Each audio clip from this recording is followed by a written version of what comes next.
joining us. I think she had a flight delay. But they've been out in their districts working very hard to help their constituents navigate through the chaos that's been created by the Democrat shutdown. And if you're keeping count, this is day 37. 37. It seems unbelievable to us that we've gone this long. It is officially and shamefully the longest shutdown in U.S. history. Republicans feel very helpless about the situation because, as we've noted, there is really nothing for us to negotiate. We sent them a clean CR, as you know, back in September 19th. We passed it out of the House. It feels like a lifetime ago. But that was a nonpartisan measure. It was 24 pages in length. It has no Republican priorities on it at all. It was merely the status quo to keep the lights on so that the members of Congress and the Republican and Democrat Party could work together to finish the government funding appropriations process. And the Democrats tried to turn that into a game. Now, we're gonna give you the latest updates on that and where we think this is headed. But I just first want to address in a bit more detail the current state of our politics. It has been very interesting to us to see all the pundits trying to spin the results of the election on Tuesday. I just want to point out some simple facts here, and as usual, I try to be concise and give you the highlights here, but there's some things that we really need to point out. First, there were no surprises on Tuesday night, okay? You had blue states and blue cities that voted blue, to the alarm of no one, to the surprise of no one. That was what was expected. It just so happened that New York and New Jersey and Virginia were the states that were in the national spotlight on Tuesday. If the tables had been turned and if the calendar had been different and you had 3 red states, we'd have an entirely different narrative that you all would be writing about. Don't lose the simple facts. Second, the big headline that everyone is writing about appropriately is that the future of the Democrats was set in New York City. A 34-year-old Marxist is now the leader of the Democratic Party. And it is a very dangerous road for them to go down. I want to say this because a lot's been said about the Mamdani campaign. It is very easy to run and win as a socialist, right? All you do is promise everything to everyone for free. What a great message that is. Boy, that really resonates for people who don't study history. And while you're making all those promises, you hope that they never realize the trap that you're actually setting, the impossibility of fulfilling your fantastical claims and dreams, and the extreme danger and chaos that would result if you ever could. When you run as a socialist, you have to hope that they never understand that this will lead to the inevitable loss of their freedom, their opportunity, and their security, the loss of meritocracy and fairness in society, the loss of colorblindness, and the loss of emphasis on character, and the morality and the personal incentive and the common sense that we rely upon to keep a republic in operation. If you run as a socialist, you run on a big list of false claims, and you promise everything to everyone and you can't deliver, and if you were ever able to deliver, it will be to the great detriment of the very people that you lured in to vote for you. Third fact about the election on Tuesday night is that the Democrats, and you all are not writing about this and you should be, you're not writing enough about it, the Democrats have now set themselves on a collision course in their own tent. If you look at Spanberger in Virginia and Sherrill in New Jersey, they tried to run as moderate pragmatists. That's how they self-described. But they will be no match for the coming communist wave taking over their party right now. The energy is on the side of the Marxists. Look no further than the top 2 Democrats here in Congress. We've noted this here every day. They had to bend the knee to the socialists. Hakeem Jeffries and Chuck Schumer are both from New York. The top Democrat leader in the House and the top Democrat leader in the Senate, they couldn't get around that. And so Hakeem had to ultimately embrace it. He had to give the full blessing to Mamdani and his agenda. And he co-owns it.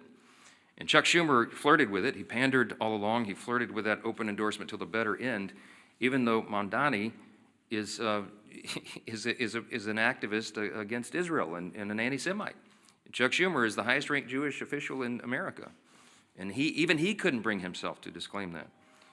And as we've noted here every day, the sole reason for the entire federal government being shut down now, the sole reason for all the American people suffering all this pain and hardship is because of the fear of political retribution from the far-left activists who run the Democrat Party. That is the motivation for the shutdown. It's never been about any policy issue at all.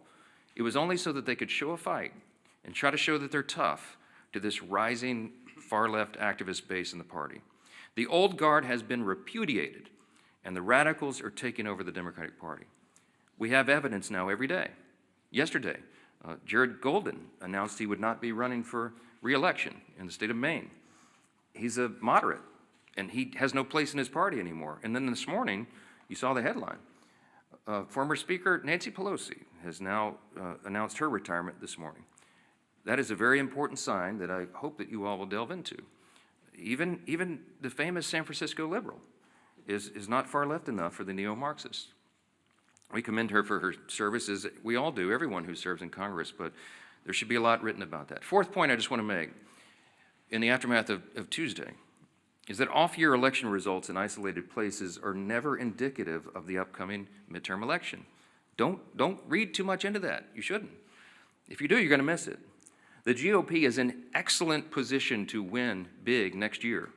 And when I say I'm bullish about the midterms, we absolutely are, and there's a lot of reasons for that. This is not groundless optimism.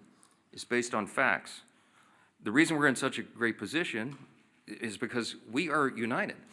And while the Democrats engage in their emerging civil war, Republicans are going to continue to work and deliver for all the new voters that we brought into the party last fall in 2024.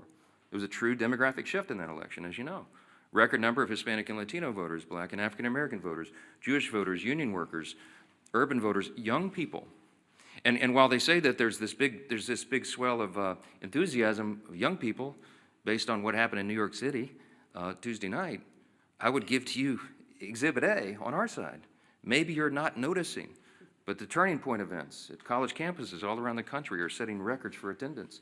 You have hundreds of thousands of new young people weekly coming into the movement that are enthusiastic, young conservatives who are looking for truth, who believe in America's founding principles, and who want to be engaged. And they will be engaged in next year's midterms. The third reason is we got a very favorable map. You shouldn't miss this either. I was very bullish even before the current redistricting battles began. As we sit here today, there are 13 House Democrats sitting in districts that President Trump won. There's another 21 of them in districts he came within 5 points of winning. There's only three, conversely, there's only 3 House Republicans sitting in districts that Kamala Harris won. That's a lopsided map. And after redistricting, we think we'll net a few more seats, handful, maybe 6 to 8. We're in very good position to make history and grow this majority. And finally, I'll just leave you with this. The reason we're so enthusiastic about running next year is we have a real record to run on. Mondami and Democrats want to talk about affordability. We love that subject. We love it. Look at the facts. I brought some this morning. It's the Republicans who are working every day to make life more affordable for working families. And it's not a talking point for us. We are delivering. After 4 long years of skyrocketing prices under the Biden administration, we had to take over. You don't flip a switch and reverse that overnight. It takes a while to work those policies out of the system and to get the new ones in. President Trump and Republicans are delivering results for the American people that they can see and feel. To date, we've seen core inflation is nearing its lowest level in 4 years. Gas prices have fallen to a 4-year low. Prices for everyday goods continue to decline, and blue-collar workers are seeing the largest increase in wage growth in nearly 6 decades. That's the result of our policies. In Congress, House Republicans are working hand in hand with President Trump to advance his affordability agenda. It is President Trump who ran on that. It's President Trump who's delivering on that. And we are all partners in that new effort to make America great again. It begins with the economy, and we know that. We're laser focused on making a difference in the lives of hardworking American families. Here's another demonstration, the Working Families Tax Cut. It is aptly named. It's the largest tax cut in U.S. history for working and middle-class Americans. You got Bernie Sanders running around. They're talking about the billionaires. It's not this. That's the opposite of the truth. Look at the facts. That bill was written for lower and middle-class earners, and they are the ones that will feel the positive effects going into next year. We included in that, as you know, no tax on tips, no tax on overtime, real tax relief for seniors. These are the kinds of things that people feel, and they see that we're making good on our promises. We've made historic investments in American energy dominance to drive down the cost of gasoline and groceries. And we're grounding every decision we make in common sense. That's what we restored. That's what we ran on. That's what we're delivering. A return to common sense, not the woke progressive nonsense that they delivered for 4 years, not the spending like drunken sailors that drove cost up for everything with inflation. We're restoring common sense, fiscal responsibility. We're good stewards of taxpayer dollars, and we're refusing to cave right now, today, to the Democrats' wild demand to spend $1.5 trillion in new spending. That is taxpayer dollars, that's your money, that they want to spend to reopen the government. That's their counterproposal. That's why we're not having a negotiation with them. It's ridiculous. Included in the $1.5 trillion that they want to spend is $200 billion, almost $200 billion, to restore health care benefits to illegal aliens. That is taxpayer money that they want to spend for that. They want to send billions of dollars back overseas for social programs in foreign countries. We're not doing that. They want to give $500 million back to the Corporation for Public Broadcasting to prop up left-leaning news organizations. We're not doing that. And by the way, in the middle of all this, they want to cut $50 billion from the Rural Hospital Fund. They can't tell you they care about health care since they put that in their proposal. We're grounding every decision in common sense, and Democrats had their chance. When they controlled Washington, look at the history, don't forget it. This was just a year ago. You know what we inherited? They left us with a 40-year high inflation, higher taxes and energy prices, and massive instability around the world. And what did they do in June of this year? This is the most recent history no one can forget. They voted against no tax on tips. They voted against no taxes on Social Security. They voted against a larger child tax credit. The Democrats in the House and Senate voted against lower energy prices, against more American manufacturing and jobs, and against lowering health care premiums by 12%. That provision, the cost sharing reduction provision, was in the House version of the Working Families Tax Cut, the big beautiful bill. We sent it over to the Senate, and they worked to strike it out of the bill. Ask the Senate Democrats about that. Right now, they've created another mess. They've created a mess for America with this pointless government shutdown. The Democrats will tell you that they're feeling emboldened. They're feeling emboldened because they had a few blue state election results. It does not change the fact that they have walked their party off a cliff with no parachute and no path forward. The reason we're stuck right now is because of one simple fact. If they vote to reopen the government, the Senate Democrats are afraid that the radicals in their party will say that they caved. They're afraid of the retribution that will come from that. But if they keep the government shut down, they know very well, as we all do, that millions of Americans will continue to suffer as essential services remain unfunded and paychecks to federal workers continue to stay stalled.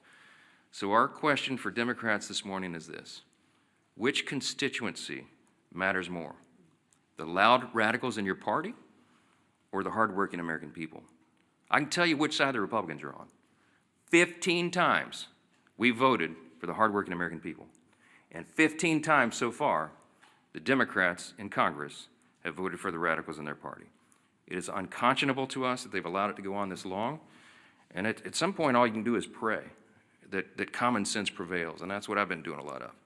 We hope and pray that there are still Democrats out there. There's just a handful. We need 5 more votes.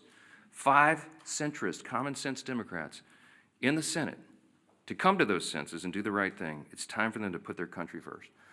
I'm delighted to introduce the next speaker, and he's a congressman from Miami. He's a former mayor of the county down there, and he has been in charge. He served as a police officer, but he was the chief of the fire department down there. I mean, the guy's resume is longer than almost anybody in Congress, and as a son of a firefighter, I always take personal delight in reminding everybody he's the only career firefighter paramedic in Congress. He's doing a great job, and he serves as vice chairman of the Republican Governance Group, one of our largest and most active caucuses I mentioned, and we're truly grateful to have him here to discuss some of these consequences of the government shutdown. Glad to have you. Carlos, come on up. Thank you. Thank you, Mr. Speaker. And if you indulge me, I think you brought me up here to talk about the shutdown, but I will stray a little bit. I'm the only Cuban-born member of Congress. That means I was born in Cuba. I was not born here in the United States. I didn't speak a word of English until I got here. I was 7 years old. And the reason I'm here is that my parents brought me here seeking freedom. Freedom from communism, freedom from a Marxist regime. And so I can tell you that I know a communist and a Marxist when I see one. They may call themselves socialists, they may call themselves a democratic socialist, but make no mistake, Mondami in New York, he's a Marxist. And the thing that bothers me is he's very proud to say, well, I'm young, I'm this, I'm that, I'm Muslim. Hey, I understand you can be proud of that. But then, you know, if you're so proud, don't call yourself a democratic socialist. You are a Marxist. Go ahead. Tell people exactly who you are. He couldn't, and he can't because he knew he wouldn't get elected. But I hope that the people of New York do not suffer the same consequences that my homeland of Cuba has suffered. Castro and the Castro regime destroyed my homeland. They can't even keep the lights on. They don't have food, they don't have medicine, they can't keep the lights on. It's a total disaster of an island, a beautiful island that actually had the second highest standard of living in the Western Hemisphere when the regime took over. And so one of the reasons I'm in Congress, the primary reason I'm in Congress, is that I want to make sure that my children and grandchildren never suffer the same fate that my parents did, having to leave their country and bring us to a new country with about $10 in their pocket.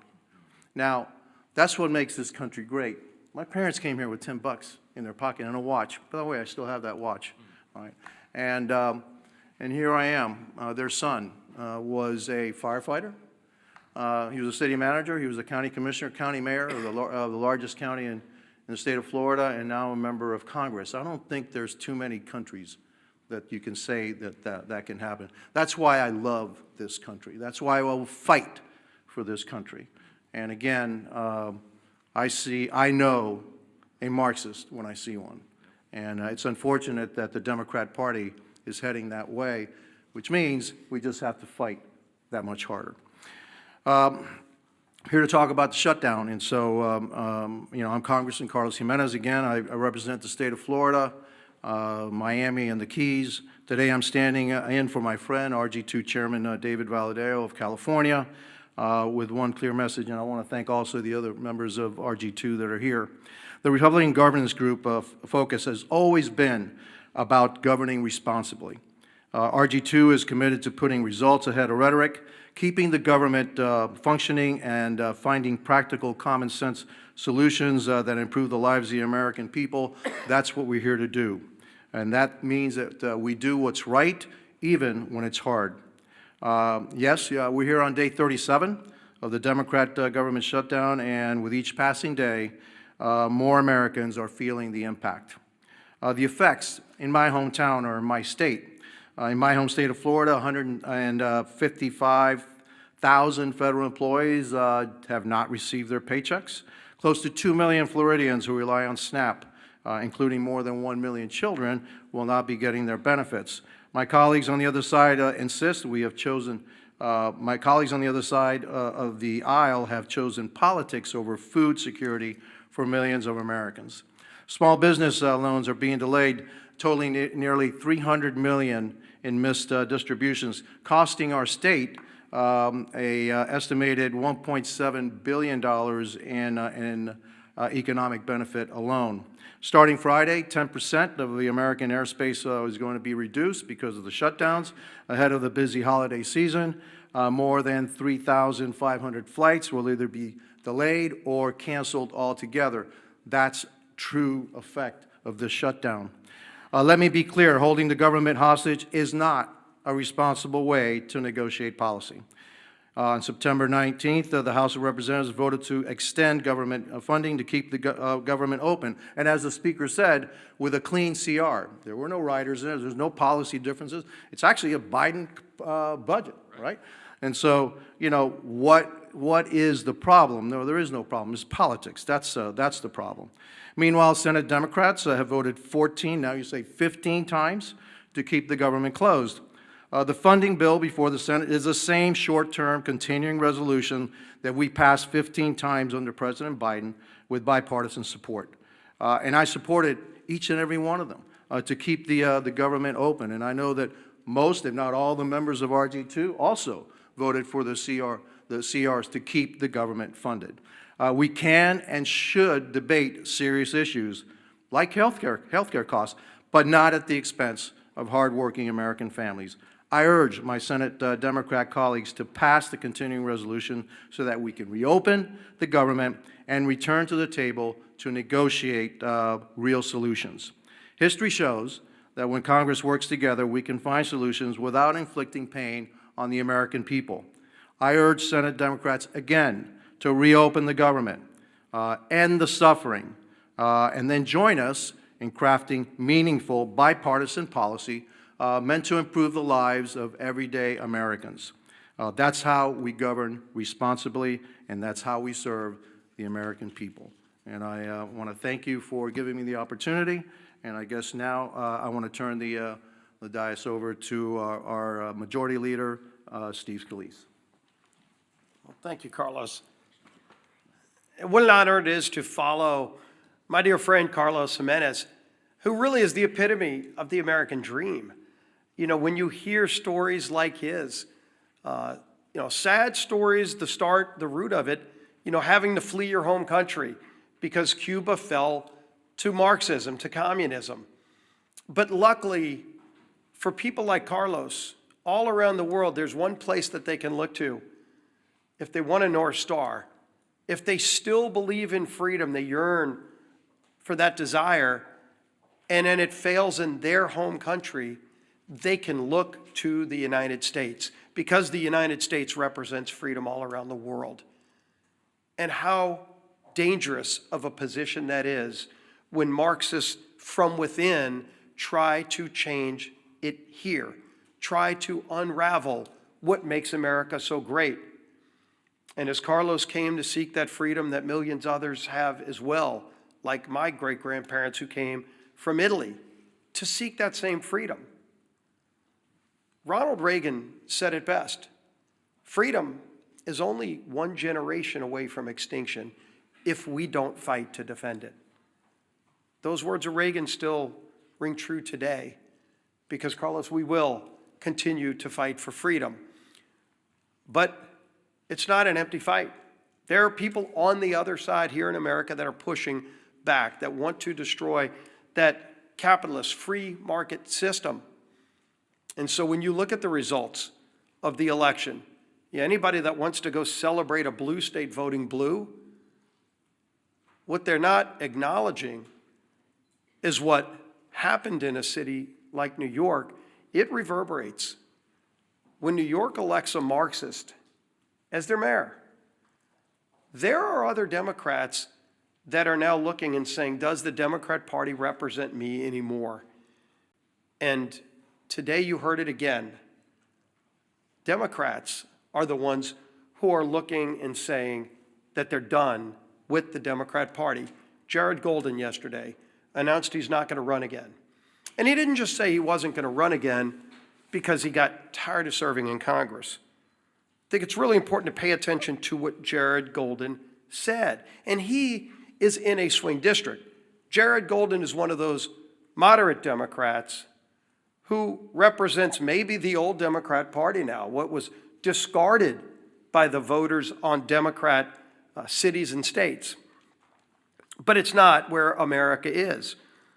So when Jared Golden announced yesterday he's not going to run again, he said, quote, "We're allowing the most extreme pugilistic elements of our party to call the shots. Just look again at the shutdown. For as long as I can remember, we have opposed shutting down the government over policy disputes. We criticized Republicans for taking hostages this way." That was Jared Golden explaining why he's done with being a Democrat in Congress. And when the Democrat Party no longer stands for common sense, for members that do on occasion reach across the aisle, they're going to be relegated to a scrap heap of history because America is not a socialist nation. While the Democrat Party has turned their leadership structure over to a socialist, it's not where America is. And if they're running people like Jared Golden out of their party, they can go celebrate the results of last night's election. Again, if Alabama held an election also Tuesday, and gee whiz, a Republican governor was elected governor of Alabama, would anybody be writing a story about it? Of course not. So let them go celebrate New Jersey electing a Democrat governor, New York City electing a Democrat. The real concern is that the Cuomo wing of the Democrat Party got destroyed by the Mondami wing of the Democrat Party. And if they want to call that a victory, good luck. Something tells me they're not going to be sending Mondami to swing districts around America. He's not going to Maine. Let Mondami go to Maine for that now open seat in Congress, a 50-50 district. Will they be sending Mondami to those kind of swing districts? Colorado, where somebody like Gabe Evans represents, is Mondami going to be going there? Because that's where their party is now headed. And they chose that. But America is not embracing that form of socialism. We know what you get from socialism. You get the promises of free everything. But Americans know innately there's no such thing as a free lunch. All you end up with, the results, are the hollow promises and the failures that come with those promises, because you know you get what you pay for. And somebody else is going to have to pay for that free thing. And a lot of those rich people they love denouncing are leaving. Many have already left.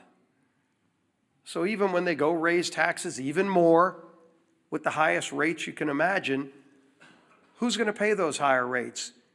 It's not going to be the millionaires and billionaires. Many of them have already left. It's going to be hardworking families in New York City. Good news for you, you might be making $100,000 a year. By the way, a police officer married to a school teacher makes more than that in New York City. They're going to be the quote-unquote rich who get the higher taxes and the free buses and the grocery stores that are run by the government with empty shelves and expired food. That's what they're going to get. But the rest of America is not going to have it. So while Democrats keep the government shut down, and they brag about it, I mean, you heard Senator Murphy yesterday, quote, "I think we're in an enormously strong position right now." Strong position? What's so strong about taking food out of the mouths of 42 American families? What is strong about that, Senator? Sure, you can vote again today to keep the government shut down, but there's nothing strong about denying food to people who are low income and who can't afford it. That's a weak place to be. But that's what they're bragging about. When, as we saw, the Transportation Secretary yesterday said 10% of flights are going to have to be cut back because we don't have enough air traffic controllers because Democrats chose not to pay them. And so people are getting ready to go travel to see their family, hopefully, for Thanksgiving. But they're not going to be able to get that flight. They're going to have to leave a day or two earlier to drive. Maybe they won't be able to fly. But don't worry. Some Democrat senator thinks he's in a stronger position because he's now leveraged Americans as pawns in some game. That's what they think this is. It's disgusting. And the American people are catching on. And so while Democrats applaud socialism being the new wave of their party, the few common sense Democrats left in their party are leaving, running for the exits. Well, you might be able to leave New York City and go to Florida or Texas or somewhere else, but if they destroy America, there's nowhere else to go. That's why we're going to fight for freedom every single day, and their approach to Marxism, socialism, whatever you want to call it, will not prevail in America. Our whip, Tom Emmer.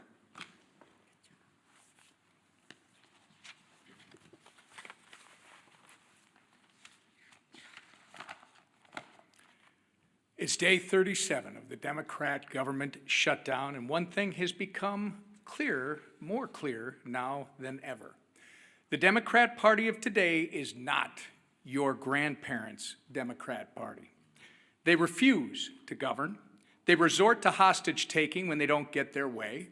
They routinely put politics before people.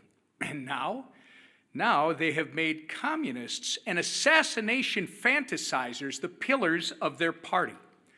Democrats claim they want to make life more affordable for hardworking Americans, but every time that they've had the majorities in Congress and a Democrat president in the White House, they've done the exact opposite. Take the American Rescue Plan under Joe Biden, for example, which was later deemed by economic experts as the, quote, original sin that led to double-digit inflation. Or look at the Affordable Care Act, which is so unaffordable, they have to pay people to use it. The Democrats have no moral high ground to stand on when it comes to good governance. They don't know what it is. And when they claim that they're fighting for you, do not believe them. Because if this shutdown has taught us anything, it's that the Democrats will willingly inflict pain on the American people if they think it gives them political leverage. Their kamikaze politicians and their constituents deserve better. In stark contrast, however, Republicans have done our jobs. We passed a nonpartisan government funding bill out of the House over a month ago. All we need, as the Speaker said earlier, is just 5 Democrats in the Senate to grow a spine, stand up to the radicals in their party, and join us in getting our clean CR to the president's desk. Enough is enough. It's past time for Democrats to end the political games and reopen the government for the people they were elected to serve. Our conference chair, Lisa McClain. Thank you. Well, good morning, everybody. Again, here we are. Yesterday, Americans woke up to an unthinkable reality. And Carlos touched on it earlier. A communist was elected mayor in America's largest city. How did this happen? Ask yourself, how did this happen? It happened because a small socialist portion of this country took control of the Democrat Party. A party that is now apparently united behind a socialist agenda. And slogans always seem to start with the same word: free. Free food, free rent, free buses, right? I feel like I'm at an Oprah Winfrey show. You get a car and you get a car. Well, this isn't the Oprah Winfrey show. And like many of you, my parents taught me a really good lesson when I was young. Nothing is free. Everything comes with a cost. Absolutely nothing is free. We all learned that. Look no further than the Democrats' disastrous shutdown plan. They want to give free health care to illegals. Come to our country. We'll give you, illegally, mind you, we'll give you free health care on the backs of hard-working Americans. And in demanding that, they're asking for $1.5 trillion in wasteful spending and a painful shutdown. A shutdown that has denied food assistance to 42 million American families. 42 million American families. A shutdown that has forced law enforcement to work without pay. But don't worry, I'm sure those law enforcement agents can go and get free food from their local grocery store, and somebody will pay their free rent, right? Yeah, I live in reality, not fantasy. The Democrats want to jeopardize our national security. And now, flights have been reduced by 10% at 40 of our major airports. I think air traffic, like when you get on a plane, what's next? Like your plane rides are going to be free too? I mean, why stop at food and buses? Let's just give everything free.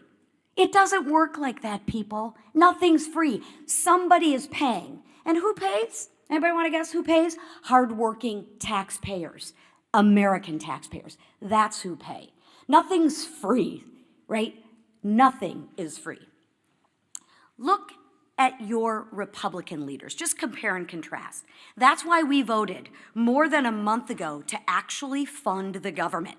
That's why we've been working in our districts to help those that are suffering. And that's why we are delivering real results that drive down gas prices and drive down mortgage rates and drive down the price of eggs. No one's reporting on the price of eggs anymore, right? Now, not for illegals, not for radicals, and not for communists who despise this country, but for the men and women who love America, like Carlos and his family who came over. And let's keep it that way, and let's make sure that we keep America strong every day. So to the Democrats, let me be clear. Republicans will still be there when your communist lawmakers aren't. And when your communist kingmakers finally give you permission to put Americans first again, Republicans will still be here. We'll still be here when your socialist experiment collapses, because it always does. And we'll still be standing shoulder to shoulder with the hardworking Americans who aren't demanding free groceries, free buses, free rent. No, we will be standing shoulder to shoulder, demanding nothing less than freedom. That is what Republicans demand, freedom. Because that's what makes this country great. Not socialism, not government control, but freedom. Thank you. All right, questions? Yeah, go ahead. The Supreme Court, and specifically Justice Gorsuch yesterday, seemed concerned about the Trump administration's usurping congressional authority, calling it a, quote, one-way ratchet that can't be turned back. What's your response to that? Are the justices right to be concerned that Congress isn't fulfilling its constitutional obligations? I don't find myself in disagreement with Justice Gorsuch too often, but I think he's missed the mark on this one. First of all, I don't think you should read too much into the questioning that you heard at the Supreme Court. I mean, this is part of judicial review. It's a cherished part of that tradition. I used to be one of those litigators. I did constitutional law, oral argument, and I would have liked to have argued that case yesterday, because I think the law is clearly on the side of what the administration has done. I'll remind you that I'm a jealous guardian of Article 1. You know, the legislative branch of government in our constitutional system is the most important. It was placed first in prominence. And that's true. And while Congress has a role to play in tariffs and related trade and economic policy, the executive branch does as well. And I think the president has used that well within the bounds of what he's allowed to do, because he's addressing what was truly a crisis for the country. The trade disparity had gone on for decades. It was creating a real imbalance, and it was adversely affecting American people and consumers. Remember that he ran on this idea. He talked about tariffs on the campaign trail, and he got a popular and electoral college mandate in the election. So this is not some surprise. He's fulfilling the promise that he was elected to fulfill in a literal sense. So I think the court has to give deference to that. I think the court has to recognize the executive is doing what they're doing. He's using tariffs to create leverage in our trade strategy, and it is yielding great results for the American people. And heaven forbid if it were reversed, because it would create chaos, which is one of the questions I think Justice Barrett asked, my old friend from Louisiana. I mean, that was an important question, because it would set back all of the strategy and the trade agreements and a lot of the things that have been accomplished for the people. So in summary, I would say, don't read too much into the questions. This is how the process works. I'm sure the court will look at this very carefully and deliberately, as they do, and I expect that we'll have a majority of the court that says that this administration is doing what they have the legal authority to do. If I felt like the executive branch had overstepped its bounds on trade or on the tariffs or something, I would have stepped in. I mean, that's my job as the Speaker of the House over the legislative branch. I would have done it in my own way, to be candid. I would have gone to the president privately and said, hey, sir, enough. I think you're overstepped the bounds. Let's try to figure that out. I wouldn't have publicly had a big spat with him, because it wouldn't have been necessary. But that conversation didn't happen, because I believe that what he's done is well within the bounds. And so we'll see what the court does. Yes? Thanks, Mr. Speaker. Leader Thune has said on a number of occasions that in exchange for reopening the government, he will promise Democrats a vote on ACA subsidies by a date certain. Will you do the same now? He promised it a long time ago, and he was rebuffed. I mean, that's not what this is about. I mean, they've demonstrated over and over and over. Somebody said this is the Seinfeld shutdown. It's about nothing. If you brought in 100 Senate and House Democrats right now and said, what is it about? They wouldn't even give you the same answer. They don't even know. They filed a counter proposal that's $1.5 trillion in new spending with all the crazy abuses that I listed earlier today. That's still sitting out there. That's the counter proposal.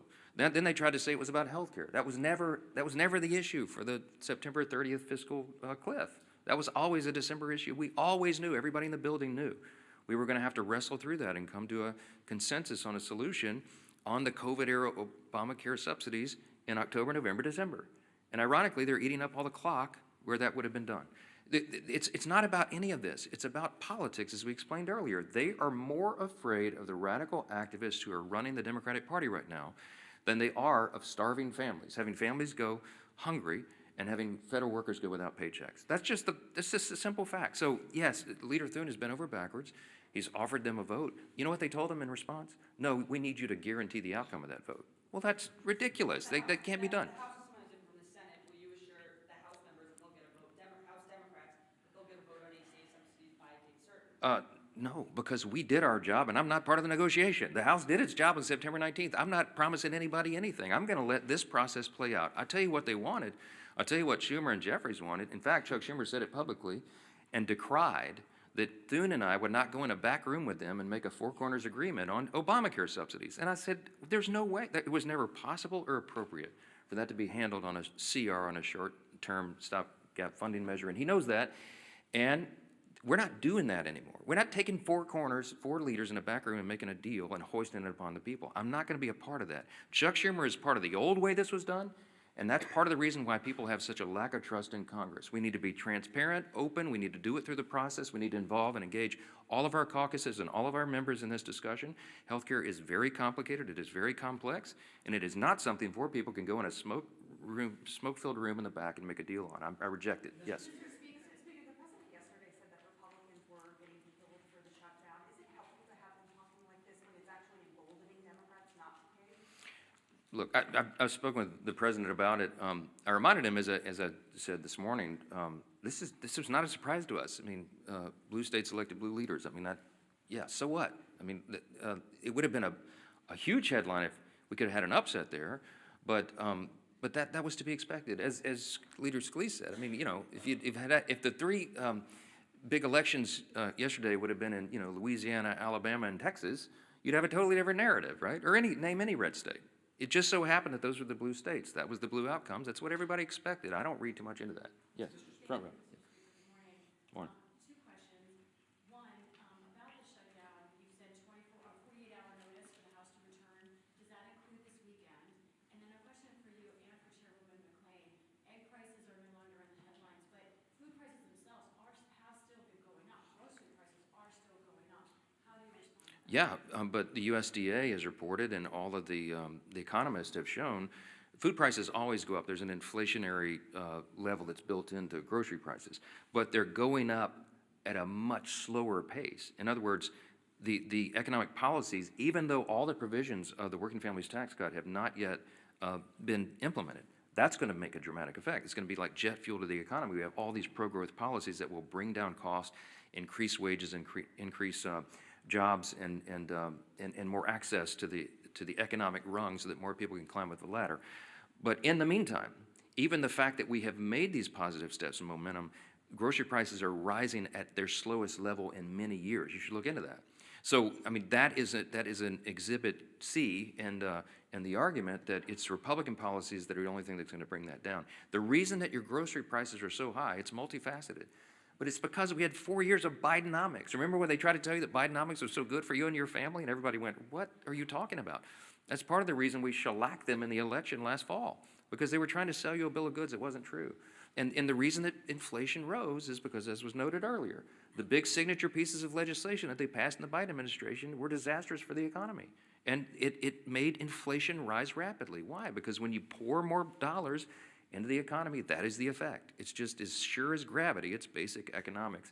And the Marxists and the socialists who are taking over the Democratic Party turn a blind eye to the reality of basic economics. And you're going to see the effects of that as well. Yes? This weekend into the election results in these blue states, but there were some significant reversals of Trump's gains with Hispanic populations, particularly in New Jersey. Are you at all concerned about Republicans retaining those voters in the next midterm election without something like that? No, I do believe that the demographic shift that we were able to see and experience in the 2024 election will hold. I believe that large numbers of those new voters and these demographics that have not traditionally been with the Republican Party are with us. I will point you to the study that the Democrats themselves paid for that came out, a week or so ago, and they had, I think, hundreds of thousands of respondents to these polls. And the Democrats determined in their own analysis that they are regarded as weak, woke, and out of touch with the people, okay? That's why they lost last November, and that's why they're gonna lose this coming November, okay? As Carlos Gimenez said, as a Cuban who came here, his family immigrated here, he came here when he was 7. This is the American dream. I know that the Hispanic and Latino populations across this country understand which party is delivering for them, and they're going to feel that positive effect. They're going to feel increased wages and more opportunity, and before they get to that election next fall. And that's why we did the big, beautiful bill, the Working Families Tax Cut, so early in the year, because we wanted that to really take hold after the beginning of the year so that people will feel that. And we're convinced they will, and I think that's going to inure to our benefit. Thank you all so much.